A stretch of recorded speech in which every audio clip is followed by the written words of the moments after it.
If you want to change the size of the chat box, oh yeah, in case you guys want to see the experiment on it, you can just go to your own chat and like put test or make it longer like this. Make it super long. Oh, Jenggot kamu bagus lebat, tanamannya kasihan sekarat.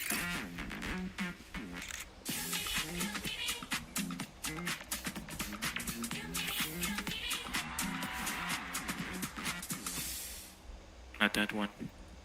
Select all of the code and copy by control pressing C.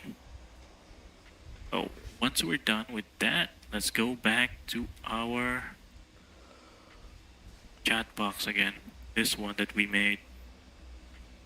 Since we copied the CSS, this one, we can put the CSS code under here. So erase that, paste it, and okay. And boom, there we go, we got our chat box. If you want to change the size of the chat box, oh yeah, in case you guys want to see the experiment on it, you can just go to your own chat and like put test or make it longer like this. Make it super long. To 200 so we can see the magic. There we go. Then it's gonna update over here.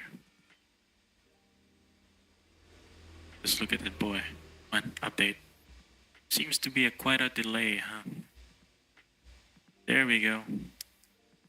There we go. That's really beautiful.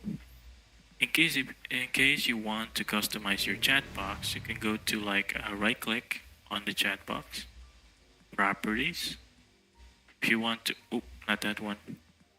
If you want to resize it, just go here and resize. 600, 600, maybe like this. Get a little bit thicker, bigger. If it's like too small for you, you can just customize the size on the version 2 over here. Make the text more bigger, font size more bigger. If you want bigger, then that's That's great. Depends on you, to be honest, on whatever you want it to look like. But well, we're done. We're done here. So here we go. Oh yeah, if you're streaming, remember to disable these two things, okay? Auto stop and auto start. Because whenever you disconnect, your stream won't auto just stops like just like that. Remember to disable it. So if you want to come back to your stream, you can just like connect again and like, here we go, I'm back, guys. I got my internet just disappeared. I'm back. So remember to disable these two things. And if your internet sucks, go to ultra low latency. If your internet is like amazing, you can go normal latency. But I guess it depends on if you want the real interaction, real time interaction. Good quality here, low latency, but in between interaction with your chat or normal interaction. Best performance, but there's a delay, I guess. But if you want to put like a chat delay here, 30 seconds. Wait, is the chat delay? No, it's a stream delay. Yeah, stream delay. You want that? Yeah, there we go. We're done with my tutorial. I hope you enjoyed this little tutorial. So don't forget to leave a like and subscribe to my channel.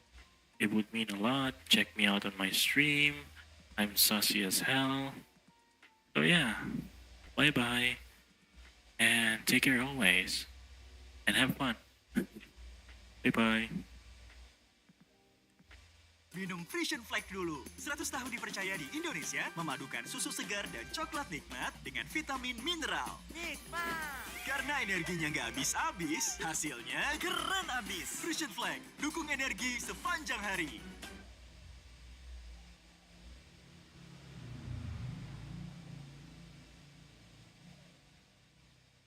Let me make one thing clear. OBS is scary. If you opened up OBS and you were like, oh my God, this is too much. I don't want to do this anymore. I'm going to run now. You're super valid. You're not alone. All of us went through this. So my goal for you by the end of this video is that you will feel comfortable clicking start streaming from a technology standpoint, at least, that you won't feel super overwhelmed and intimidated by the OBS interface. So let's talk through not just OBS, but also all of the other little software and assets pieces that make up streaming, right? How do you set up your scenes and your widgets and your alerts and all of those like cool sounds and things that just like trigger on streams all the time? How do people do that? We'll talk about it here. Now, there's no way we're going to cover everything about streaming in a simple like 10-ish minute video, right? So I'm gonna keep it at a pretty high level and pretty much on the software side. So software, assets, tools, tips on things like setting up your chat bots, moderating your chat, scheduling your streams, graphics, and things like that. We're also not going to be covering any of my hardware in this video. So that includes the webcam, my microphone, my lighting, my sound treatment, my PC build, my face tracking software and hardware for VTubing, for example. None of that is happening in this video. We'll do it in a follow-up instead. So stay tuned for that if that is the part that you are interested in. I will make one exception, however, for the newest addition to my hardware setup, which is the Asus ROG Flow X13. Asus is the sponsor of this video, and they sent me not just this laptop, but also the XG Mobile to try out. I've been using an old hand-me-down gaming laptop to record vocals from the closet or the occasional cooking stream from the kitchen, but the battery's dead, the trackpad died also, and it's just, I've needed to replace it for a little while, so I was actually eyeing the Asus ROG line in my options, and it was kind of a miracle when they reached out just in the nick of time. I don't know what it is with sponsors reaching me like right as I'm looking into them, but that's been like a trend that's been happening. Anyways, I've been using this little guy for about 2 days now, and so far I'm really impressed. Like, it's obviously very compact, portable, great battery life, that's really important. It has a Pantone validated touchscreen, just like super color accurate display, which I've been really impressed by. And so far, it just really checks all the boxes for a creator like me who's constantly on the go. It also has a touchscreen and it rotates 360 degrees to go into like tablet mode. So my ADHD self is very happy being able to contort myself into any position, whether I'm lying on the ground or like just in a weird, I don't know, shrimp position, and still be able to use this laptop from literally any angle. And I know I keep calling it really teeny, but don't underestimate its processing power, especially with the ROG XG Mobile, which Asus also sent me. It really adds extra power and extra ports for all of your gaming, multimedia editing, rendering, etc. needs. So laptops often aren't the easiest thing to upgrade, and it's a really exciting way to get truly stunning performance out of just a little baby laptop.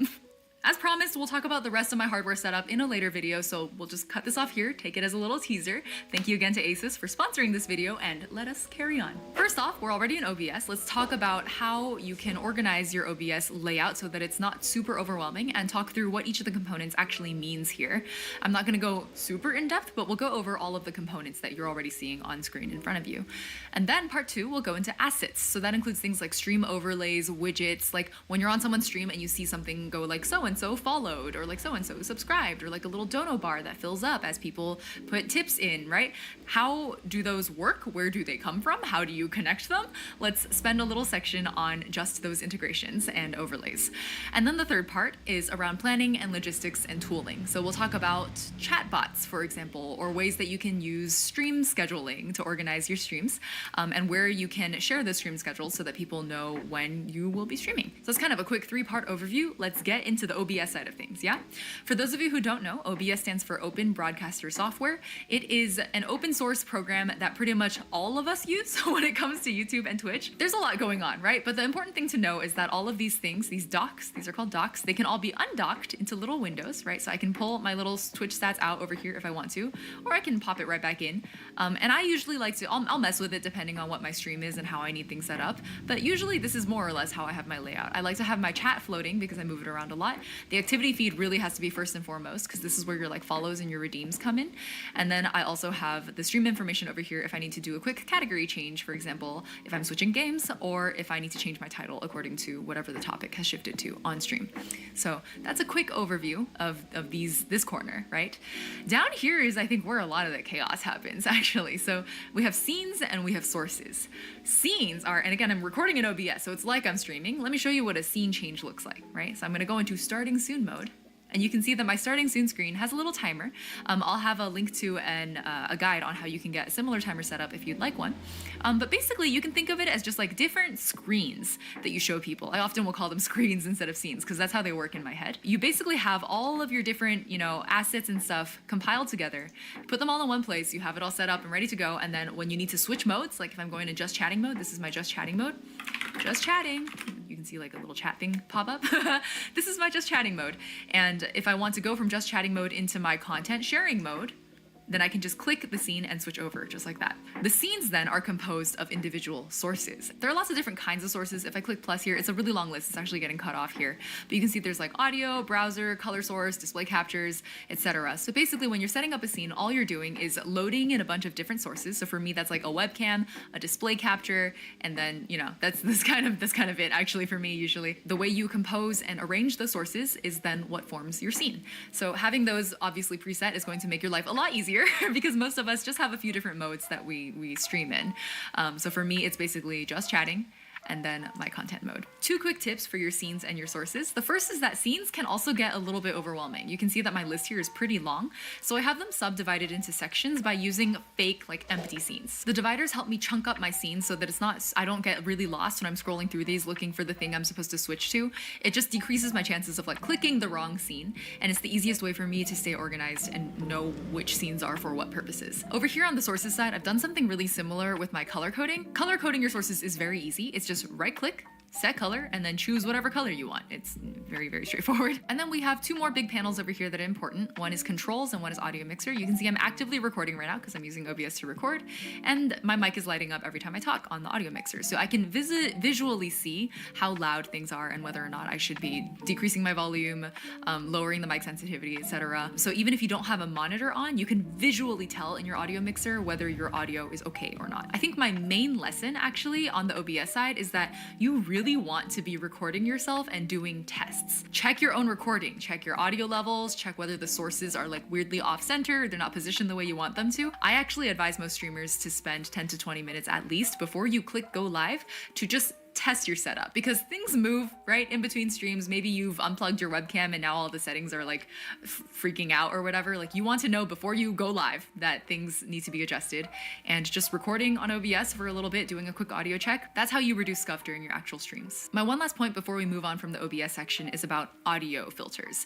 So a lot of people have issues getting their audio clean, doing noise gates, compression, etc. Loudness issues are really common. All of that magic happens right here in the filters menu. So you can see that I have a lot of audio filters set up, but most of them are actually disabled. My most important ones for me personally are the compressor and the limiter. I have a lot of volume variation issues when I'm live on stream in that I go from like a whisper to like screaming within 30 seconds, right?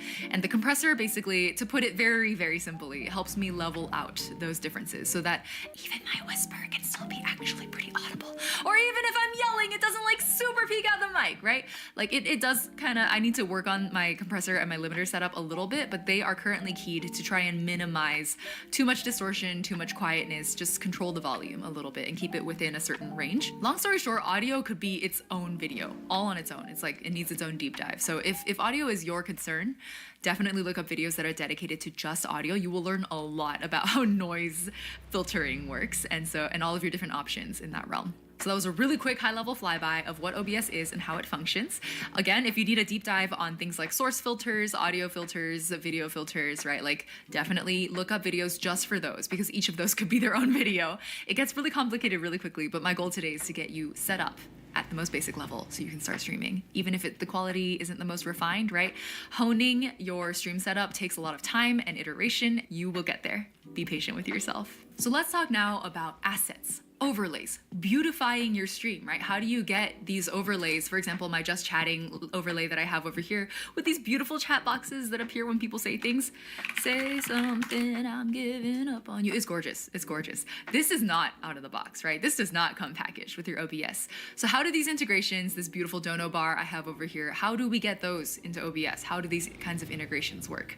Let's head over at this point to Stream Elements.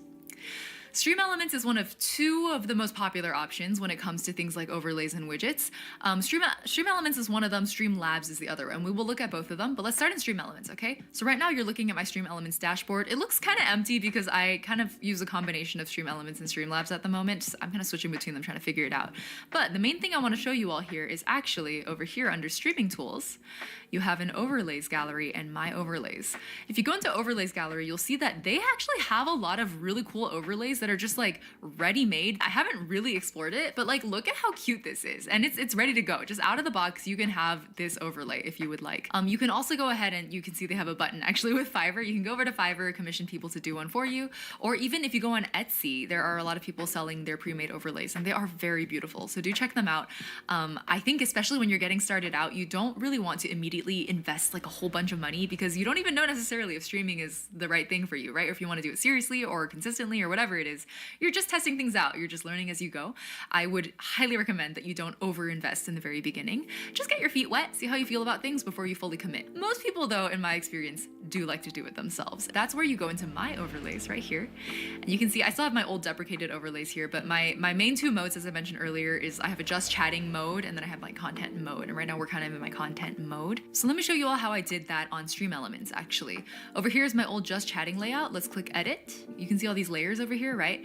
This image in the back is a thing that I designed first in Google Slides, actually.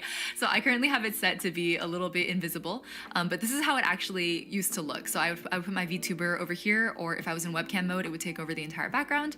And here is how it was set up in Google Slides. So I have a whole video dedicated to how you do graphic design on Google Slides for your stream overlays. I will link it in the description in our resources list. But basically all it is like literally a background image, some like text. It's really simple, but it looks pretty clean and it definitely functioned for like half a year. For the time that I was using it, it was working fine. So I designed it here in Google Slides, exported it, and then I uploaded it into Stream Elements over here so I could get a sense of where I needed to place my widgets over it. Over here, this thing that I'm moving right now, that is the alert box. You can go into the settings over here and see what alerts you have enabled. So if someone were to give you a tip, for example, you can emulate one, test it out, see what it looks like. Let's say I got a $10 tip. There you go. My audio is playing as well. That's my little tip sound alert. And that is all set up. My name is Bill. Sorry, I forgot I had TTS as well. TTS is text to speech. This is my tips alert. Tofi did my stream alert sound over here that I have uploaded. So you can see that it's all like very highly customizable. This over here is my chat widget. So actually, if I type something in chat, hello, it should show up right here. There it is. Hello. So it's much simpler than my chat currently is nowadays, but this obviously did the job. All it is like a big rectangular widget. There are some settings around how you want to, maybe you want to change the font or the colors or the size, etc. All of it is customizable right here. So obviously within these menus, there's a little bit of a limit to how much you can customize. If you really want like super fancy chat boxes like the ones I showed you earlier, those will have to be custom coded. Your JavaScript, HTML, CSS has to be custom done, right? And both Streamlabs and Stream Elements will support that. But if you want to be doing this on your own, maybe you're not a coder, this is the easiest way to go. There are some limitations, but you can definitely get very, very functional overlays on your own without paying a dime. Absolutely. The main thing to take away here is actually that I have all of these widgets in one source. What I mean by that is once I have all of these widgets set up here on Stream Elements, right? How I get this into OBS is I click over here, copy overlay URL, and then I would go into OBS and add it as a source. So you would click plus, and then click browser. I'm going to replace this URL with the one that we copied from Stream Elements just now, but before I do that, let me change the width and the height. So I want it to be 1920 by 1080 because it's the full dimensions of my scene. And then I'm going to change the URL. Do not show people your browser source URLs, y'all. It is dangerous. Don't do it. So I'm going to hide this from you all, put it in. So it depends on your situation, but the way I have things set up is that they're more modular. They break into little pieces. So I have the widget, it's kind of in their like floating places on Stream Elements, and then I set up a little image asset that I import as an image source like this. I have a webcam source, and then I have an image source for these boxes, and then I have a browser source for the widgets on top. So that's showing me the names over here as well as the chat messages and my sub goal over here. That's 3 different sources that are composing this scene, and that is one way that you can organize things if you're using Stream Elements. That's one way to do it. Next up, we have Streamlabs. Streamlabs is a little bit contentious. They have been under fire for some of their branding related decisions, but they do have a bunch of widgets that are actually quite useful. So right here, you can see all of my stats, kind of exposing myself a little bit. We'll go into now the widgets, which are the essentials over here. So you have the all widgets menu. You can take a look and browse at all the things they have. Streamlabs, similar to Stream Elements, has a lot of pre-made widgets, stylized widgets that you can use, whether that's chat or your alert boxes. I went straight into the alert boxes and did some customizations here. All the alert box is, right, is like the so-and-so has followed image that shows up. So let's show you, let me show you what my follow looks like. That's a follow alert for me. I also have a subscription, which comes with audio. And then I have, let's do a test donation. There we go. So you can tell that I have lots of customizations for the audio, the text-to-speech. This is a test donation for $41. That's the text-to-speech, and the image. So that's what you would customize over here in your alert box. I do currently have Streamlabs set up because my custom widgets are all built on Streamlabs. Before we go into my custom widgets though, let's talk about how you would use Streamlabs widgets instead of Stream Elements widgets. Unlike the way I did it in Stream Elements where you had one scene with all of the different widgets kind of all into one thing and then you just had the one browser source you had to add to OBS, with Streamlabs, it's much more piecemeal. So if I were to go into all widgets and search for chat, for example, here is my chat box widget. Again, I'm not going to show you all the URL, but this is where you would click to copy it. And you would then one by one add these browser sources into your sources menu on OBS. You can see how that would get a little messy and overwhelming. But again, you can, OBS side, there are things to organize that. You can use folders and collapse them together. But that is how you would do it on Streamlabs, because all of the widgets are standalone. They don't really have a way for you to compose them together into one browser source that you can then import into OBS. What you see here is my custom chat. This is something that was coded for me by FreeRef, specifically Wonder Penguin and Soul, and I will put their information in the description as well. I'm not going to show you the actual code very much. We'll just we'll peek at the top of it, right? But you can see that there's like custom HTML, CSS, and JavaScript happening over here. So this is basically the area in which if you had customized code, this is where it would go on Streamlabs, and that is the code that is currently powering this beautiful chat box that we have over here. And the key takeaway for the Streamlabs and Stream Elements widgets portion of all of this is that you should just experiment. It's a little bit of a learning curve. Just watching me do this is like probably not going to be enough to help you understand it like end to end. So definitely like experiment, try both of them, see which one feels more natural to you, which one feels more like a hassle or less like a hassle. Do you prefer it all in one or do you want them in separate pieces? Sometimes different things serve different purposes. Just remember that like the two running simultaneously can get really confusing, and I would personally recommend choosing one and just sticking with it. And if you ever do decide to switch all all of your widgets over at the same time, because otherwise you're gonna get some weirdnesses like double alerts triggering or like the audio doubling, for example. That's the main thing, is experiment and then commit to one of them instead of using both. We have arrived at part 3, which is about planning, logistics, and tooling, including chatbots. And we'll start with the chatbots because they are just the most useful. Everyone needs a chatbot. The ones that you will see around the most are Stream Elements and Nightbot. So we're here on Stream Elements again. We just finished talking about their widgets, right? Now let's talk about their chatbot. Over here on the left nav, you can see it, chat commands. Before we go into how to customize commands, etc. though, what even is a chatbot, right? So you see them appear once or twice, once in a while in chat, right? They're little commands that chat can use, commands that mods can use. A chatbot is just a tool, basically, that you can use in stream to try and either help moderate your content. You can use bots to help answer questions. A really common way that you'll see bots used is that in the stream title, you'll see like !recipe, for example, if you were looking at a cooking stream. And if you were to type !recipe into chat, then the chatbot would respond with a link to the recipe that the streamer is using. That's just an example. Bots have lots of uses. The best way to get ideas for how to best leverage and utilize your bot is to watch other people stream, actually. So observe how other people have configured their bots. There are entire videos dedicated to this subject as well. But we're just gonna look really quickly at, for example, some of these default commands as well as custom commands and explore these at your own leisure, right? Like see what works for you, set up special commands if you'd like. So now that we've taken a peek at the Stream Elements bot, let's go ahead and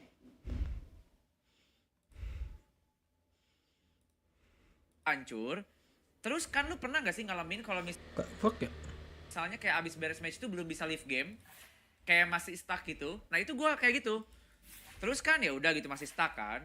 Gue coba reconnect, tetap gak bisa kan, ya udah gamenya udah beres kan, reconnect. Gue restart Dota, gue masuk lagi masih belum bisa, masih.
Nggak berfungsi loh.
Cek.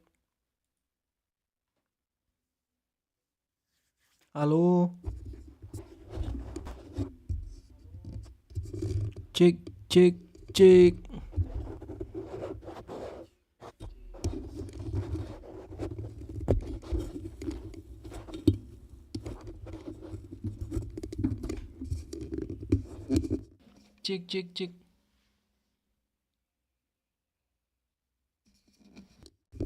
Oi.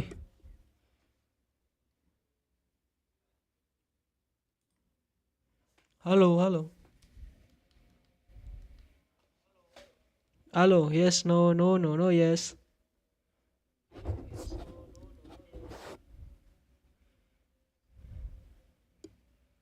Kayaknya nggak bisa.